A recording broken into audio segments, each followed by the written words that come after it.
11 days of Grand Europe trip with easy EMI of rupees 25,000 only with GT Holidays.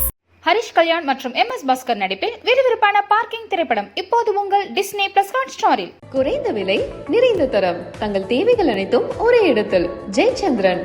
Kilambakkam பேருந்து நிலையம் கட்டி முடித்து அந்த பேருந்து நிலையத்தை ஆபரேட் செய்வதற்கும் பராமரிப்பு செய்வதற்குமான 15 வருட கால ஒப்பந்தத்தை பிவிஜி என்ற ஒரே ஒரு நிறுவனம் மட்டும்தான் இந்த டெண்டரில் பங்கேற்றிருக்கிறது. தமிழக அரசு அவசரமாக அந்த நிறுவனத்துக்கு ரகசியமான முறையில் டெண்டரை கொடுத்ததோடு அல்லாமல் நீதிமன்றத்திற்கு சென்று யாரும் தடை வாங்கிவிட போகிறார்கள் என்ற காரணத்தால் அவசரமாக கிளாம்பாக்கம் பேருந்து நிலையத்தில் முழுமையான பணிகள் முடிவடையாத நிலையில் அவசரமாக கடந்த 30ஆம் தேதி இந்த பேருந்து நிலையம் திறந்து வைக்கப்பட்டிருக்கிறது.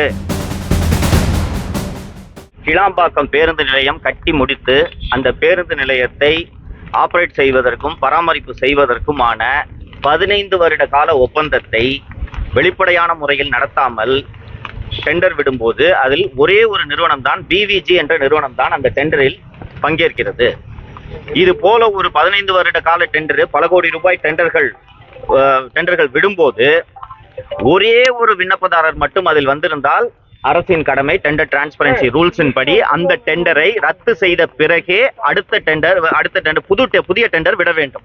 முதல் டெண்டர்ல யாருமே பார்ட்டிசிபேட் பண்ணலன்னா அந்த டெண்டரை கேன்சல் பண்ணிட்டு புது டெண்டர் தான் விட வேண்டும். ஆனால் இந்த விவகாரத்தில் பிவிஜி என்ற ஒரே ஒரு நிறுவனம் மட்டும்தான் இந்த டெண்டரில் பங்கேற்றிருக்கிறது.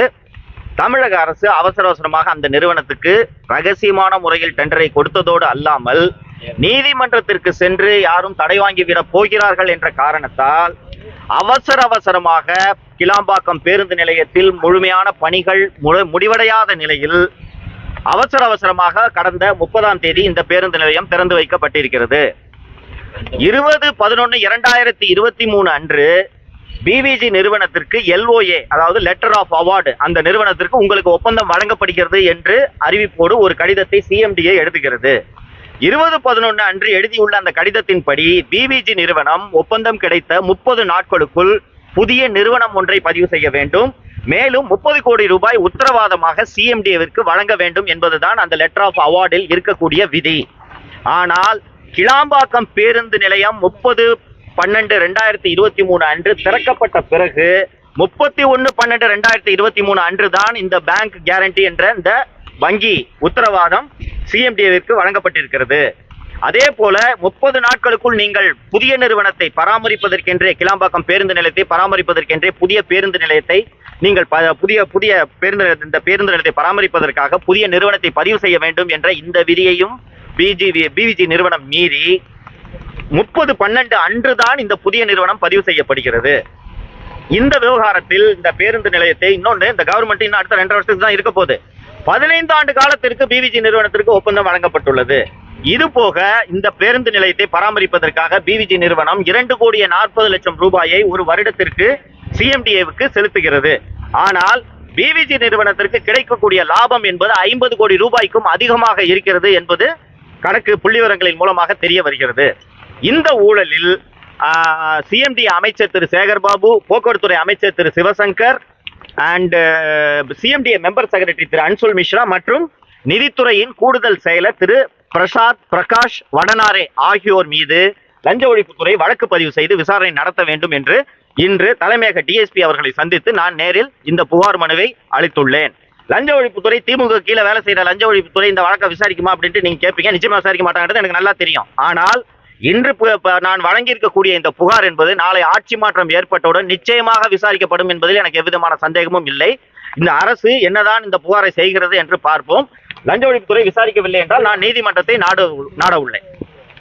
சரி, இப்போ சென்ற முறை பாத்தீங்கன்னா அதிமுக ஆட்சி இருக்கும்போது இந்த சிட்டிசன் அமெண்ட்மெண்ட் ஆட்சிக்காக இதுல நம்ம வண்ணாரப்பேட்டில் போராட்டம் பண்ணாங்க. அப்போ பாத்தீங்கன்னா அதிமுக ஆட்சியில் தடியடி நடந்தப்போ எல்லாமே கண்டனம் தெரிவித்தாங்க.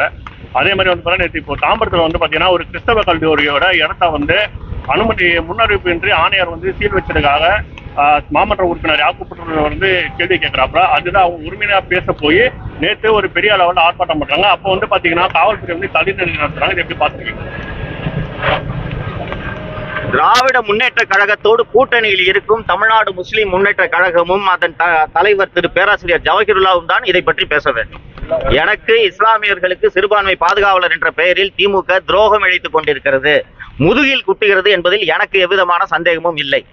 ஒரு நியாயமான காரணத்துக்காக சென்னை கிறிஸ்தவ கல்லூரியை நீங்கள் மூடுகிறீர்களே, ஏன் இப்படி மூடுகிறீர்கள், அது பாரம்பரியம் மிக்க கல்லூரி என்ற காரணத்திற்காக ஒரு தமிழ்நாடு முஸ்லிம் முன்னேற்ற கழகம் ஒரு சம்பிரதாய ஆர்ப்பாட்டம் நடத்திய போது அதில் காவல்துறையை அனுப்பி தடியடி நடத்துவதும் ஒருமையில் பேசுவதும் இந்த அரசாங்கம், குறிப்பாக காவல்துறை முதல்வரின் கட்டுப்பாட்டில் இல்லை என்பதைத்தான் உணர்த்துகிறது. கூட்டணியில் திராவிட முன்னேற்ற கழகத்தின் கூட்டணியில் இருக்கக்கூடிய பேராசிரியர் ஜவஹர்லாலா தான் இது குறித்து முடிவெடுக்க வேண்டும். உண்மையான சிறுபான்மையினர் காவலர்கள் தான் திமுக என்பதை அவர் தான் முடிவு செய்ய வேண்டும். சார், இந்த 2 விவசாயிகள் மீது போடப்பட்ட வழக்கு வந்து அமலாக்கத்துறை கைவிடப்பட்டதா ஒரு செய்தி வருது, அது குறித்து நீங்க? அந்த வழக்கு எப்படி இருந்தாலும் கைவிடத்தாங்கப்படுவாங்க. அதுல ப்ரொசீட்ஸ் ஆஃப் கிரைம் என்னன்றதை பார்க்கணும். அமலாக்கத்துறை அழைத்து விசாரிச்சிருக்காங்க. அந்த விவசாயிகள் காட்டெருமையை கொண்டு விக்கல, காட்டெருமை எலக்ட்ரிக் ஃபென்ஸ்ல வச்சு மாட்டிக்கிச்சு, அதை புதைச்சிருக்காங்க. அதுல ப்ரொசீட்ஸ் ஆஃப் கிரைம் இல்லைன்னு என்னைக்கா இருந்தாலும் அமலாக்கத்துறை மூடத்தான் போகுது. அதுல வந்து ப்ரொசீட்ஸ் ஆஃப் கிரைம் விசாரிக்கிறதுக்கு அதுல என்ன இருக்கு? அதனால இந்த இந்த இந்த அமலாக்கத்துறை மீது குற்றச்சாட்டு எழுப்பியதால் அந்த வழக்கை மூடி விட்டார்கள்ன்றதெல்லாம் தப்பு, புரிஞ்சுக்குங்க. அதுல எவிடன்ஸே இல்ல. சார், ஆனா 6 மாசமா இது எதுவுமே இது பண்ணாம இப்ப பேசப்பட்ட பிறகுதான் இதாயிருக்கு. இது உளவுத்துறையின் சதி என்பதை நான் விரிவாக என்னோட சேனல்ல பேசியிருக்கேன், போய் பாருங்க வீடியோவை. சார், நேற்று நடைபெற்ற ஓபிஎஸ் தலைமையான செயற்குழு கூட்டத்தில் அவர் சொல்லியிருக்காரா 10 ஆண்டுகள் கழிச்சு இப்போ 15ஆம் ஆண்டு திரும்பவும் மோடி தான் ஆட்சிக்கு வருவார்ன்ற மாதிரி சொல்லியிருக்காரு. எப்படி பாக்குறீங்க? விரைவில் அவர் பிஜேபியில் இணைய போகிறார் என்பதை இதில் இருந்து புரிந்து கொள்ளும். கிளாம்பாக்கம் பேருந்து நிலையம் கட்டி முடித்து அந்த பேருந்து நிலையத்தை ஆபரேட் செய்வதற்கும் பராமரிப்பு செய்வதற்குமான 15 வருட கால ஒப்பந்தத்தை வெளிப்படையான முறையில் நடத்தாமல் டெண்டர் விடும்போது அதில் ஒரே ஒரு நிறுவனம் தான், பிவிஜி என்ற நிறுவனம் தான் அந்த டெண்டரில் பங்கேற்கிறது. இது போல ஒரு 15 வருட கால டெண்டர், பல கோடி ரூபாய் டெண்டர்கள் விடும்போது ஒரே ஒரு விண்ணப்பதாரர் மட்டும் அதில் வந்திருந்தால் அரசின் கடமை டெண்டர் டிரான்ஸ்பரன்சி ரூல்ஸின் படி அந்த டெண்டரை ரத்து செய்த பிறகே அடுத்த டெண்டர் புதிய டெண்டர் விட வேண்டும். முதல் டெண்டர்ல யாருமே பார்ட்டிசிபேட் பண்ணலன்னா அந்த டெண்டரை கேன்சல் பண்ணிட்டு புது டெண்டர் தான் விட வேண்டும். ஆனால் இந்த விவகாரத்தில் பிவிஜி என்ற ஒரே ஒரு நிறுவனம் மட்டும்தான் இந்த டெண்டரில் பங்கேற்றிருக்கிறது. தமிழக அரசு அவசரமாக அந்த நிறுவனத்துக்கு ரகசியமான முறையில் டெண்டரை கொடுத்ததோடு அல்லாமல் நீதிமன்றத்திற்கு சென்று யாரும் தடை வாங்கிவிட போகிறார்கள் என்ற காரணத்தால் அவசரமாக கிளாம்பாக்கம் பேருந்து நிலையத்தில் முழுமையான பணிகள் முடிவடையாத நிலையில் அவசரமாக கடந்த 30ஆம் தேதி இந்த பேருந்து நிலையம் திறந்து வைக்கப்பட்டிருக்கிறது. 20/11/2023 அன்று பிவிஜி நிறுவனத்திற்கு LOA, அதாவது லெட்டர் ஆஃப் அவார்டு, அந்த நிறுவனத்திற்கு உங்களுக்கு ஒப்பந்தம் வழங்கப்படுகிறது என்று அறிவிப்போடு ஒரு கடிதத்தை CMDA எழுதுகிறது. 20/11 அன்று எழுதியுள்ள அந்த கடிதத்தின்படி பிவிஜி நிறுவனம் ஒப்பந்தம் கிடைத்த 30 நாட்களுக்குள் புதிய நிறுவனம் ஒன்றை பதிவு செய்ய வேண்டும், மேலும் 30 கோடி ரூபாய் உத்தரவாதமாக CMDAவிற்கு வழங்க வேண்டும் என்பதுதான் அந்த லெட்டர் ஆஃப் அவார்டில் இருக்கக்கூடிய விதி. ஆனால் கிளாம்பாக்கம் பேருந்து நிலையம் 30/12/2023 அன்று திறக்கப்பட்ட பிறகு 31/12/2023 அன்று தான் இந்த பேங்க் கேரண்டி என்ற இந்த வங்கி உத்தரவாதம் CMDAவிற்கு வழங்கப்பட்டிருக்கிறது. அதே போல 30 நாட்களுக்குள் நீங்கள் புதிய நிறுவனத்தை பராமரிப்பதற்கென்றே, கிளாம்பாக்கம் பேருந்து நிலையத்தை பராமரிப்பதற்கென்றே புதிய பேருந்து நிலையத்தை நீங்கள் புதிய பேருந்து நிலையத்தை பராமரிப்பதற்காக புதிய நிறுவனத்தை பதிவு செய்ய வேண்டும் என்ற இந்த விதியையும் பிவிஜி நிறுவனம் மீறி 30/12 அன்றுதான் இந்த புதிய நிறுவனம் பதிவு செய்யப்படுகிறது. இந்த விவகாரத்தில் இந்த பேருந்து நிலையத்தை இன்னொன்று இந்த கவர்மெண்ட் இன்னும் அடுத்த 2 வருஷத்துக்கு தான் இருக்க போகுது. 15 ஆண்டு காலத்திற்கு பிவிஜி நிறுவனத்திற்கு ஒப்பந்தம் வழங்கப்பட்டுள்ளது. இது போக இந்த பேருந்து நிலையத்தை பராமரிப்பதற்காக பிவிஜி நிறுவனம் 2,40,00,000 ரூபாயை ஒரு வருடத்திற்கு CMDAவுக்கு செலுத்துகிறது. ஆனால் பிவிஜி நிறுவனத்திற்கு கிடைக்கக்கூடிய லாபம் என்பது 50 கோடி ரூபாய்க்கும் அதிகமாக இருக்கிறது என்பது கணக்கு புள்ளிவிவரங்களின் மூலமாக தெரிய வருகிறது. இந்த ஊழலில் CMDA அமைச்சர் திரு சேகர்பாபு, போக்குவரத்துறை அமைச்சர் Thiru Sivasankar and CMDA member secretary Thiru Anshul Mishra மற்றும் நிதித்துறையின் கூடுதல் செயலர் திரு பிரகாஷ் வடனாரே ஆகியோர் மீது லஞ்ச ஒழிப்புத்துறை வழக்கு பதிவு செய்து விசாரணை நடத்த வேண்டும் என்று இன்று தலைமையக DSP அவர்களை சந்தித்து நான் நேரில் இந்த புகார் மனுவை அளித்துள்ளேன். லஞ்ச ஒழிப்புத்துறை திமுக கீழே வேலை செய்யற லஞ்ச ஒழிப்புத்துறை இந்த வழக்கை விசாரிக்குமா அப்படின்ட்டு நீங்க கேட்பீங்க. நிச்சயமா விசாரிக்க மாட்டாங்கிறது எனக்கு நல்லா தெரியும். ஆனால் இன்று நான் வழங்கியிருக்கக்கூடிய இந்த புகார் என்பது நாளை ஆட்சி மாற்றம் ஏற்பட்டவுடன் நிச்சயமாக விசாரிக்கப்படும் என்பதில் எனக்கு எவ்விதமான சந்தேகமும் இல்லை. இந்த அரசு என்னதான் இந்த புகாரை செய்கிறது என்று பார்ப்போம். லஞ்ச ஒழிப்புத்துறை விசாரிக்கவில்லை என்றால் நான் நீதிமன்றத்தை நாட உள்ளேன். சார் இப்போ சென்ற முறை வந்து பாத்தீங்கன்னா அதிமுக ஆட்சி இருக்கும்போது இந்த சிட்டிசன் அமெண்ட்மெண்ட் ஆட்சிக்காக இதுல வந்து நம்ம வண்ணாரப்பேட்டில் வந்து போராட்டம் பண்ணாங்க. அப்போ வந்து பாத்தீங்கன்னா அதிமுக ஆட்சியில் தடியடி நடந்தப்போ எல்லாமே கண்டனம் தெரிவித்தாங்க.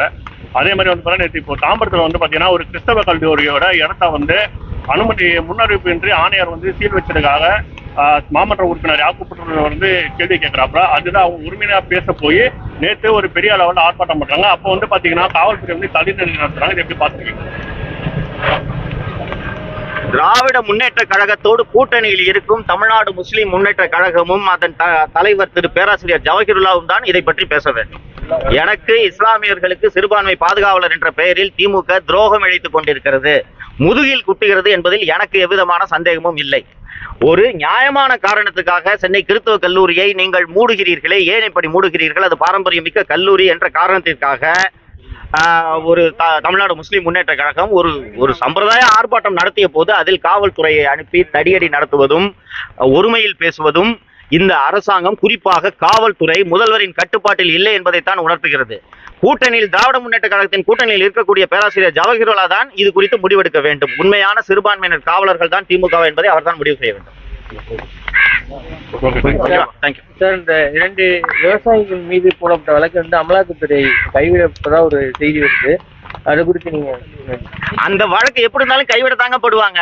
அதுல ப்ரொசீட்ஸ் ஆஃப் கிரைம் என்னன்றதை பார்க்கணும். அமலாக்கத்துறை அழைத்து விசாரிச்சிருக்காங்க. அந்த விவசாயிகள் காட்டெருமையை கொண்டு விக்கல, காட்டெருமை எலக்ட்ரிக் ஃபென்ஸ்ல அமைச்சு எலக்ட்ரிக் ஃபென்ஸ்ல வச்சு மாட்டிக்கிச்சு, அதை புதைச்சிருக்காங்க. அதுல ப்ரொசீட்ஸ் ஆஃப் கிரைம் இல்லைன்னு என்னைக்கா இருந்தாலும் அமலாக்கத்துறை மூடத்தான் போகுது. அதுல வந்து ப்ரொசீட்ஸ் ஆஃப் கிரைம் விசாரிக்கிறதுக்கு அதுல என்ன இருக்கு? அதனால இந்த இந்த இந்த அமலாக்கத்துறை மீது குற்றச்சாட்டு எழுப்பியதால் அந்த வழக்கை மூடி விட்டார்கள்ன்றதெல்லாம் தப்பு, புரிஞ்சுக்குங்க. அதுல எவிடன்ஸே இல்ல. அதான் சார், ஆனா 6 மாசமா இது எதுவுமே இது பண்ணாம இப்ப பேசப்பட்ட பிறகுதான் இதாயிருக்கு. இது உளவுத்துறையின் சதி என்பதை நான் விரிவாக என்னோட சேனல்ல பேசியிருக்கேன், போய் பாருங்க வீடியோவை. சரி சார். சார், நேற்று நடைபெற்ற ஓபிஎஸ் தலைமையான செயற்குழு கூட்டத்தில் அவர் சொல்லியிருக்காரு 10 ஆண்டுகள் கழிச்சு இப்போ 15ஆம் ஆண்டு திரும்பவும் மோடி தான் ஆட்சிக்கு வருவார்ன்ற மாதிரி சொல்லியிருக்காரு. எப்படி பாக்குறீங்க? விரைவில் அவர் பிஜேபியில் இணைய போகிறார் என்பதை இதில் இருந்து புரிந்து கொள்ளும். 11 days of grand Europe trip with easy EMI of rupees 25,000 only with GT Holidays. Harish Kalyan மற்றும் MS பாஸ்கர் நடிப்பில் விறுவிறுப்பான பார்க்கிங் திரைப்படம் இப்போது உங்கள் டிஸ்னி பிளஸ் ஹாட்ஸ்டாரில். குறைந்த விலை, நிறைந்த தரம், தங்கள் தேவைகள் அனைத்தும் ஒரே இடத்தில். ஜெயச்சந்திரன்.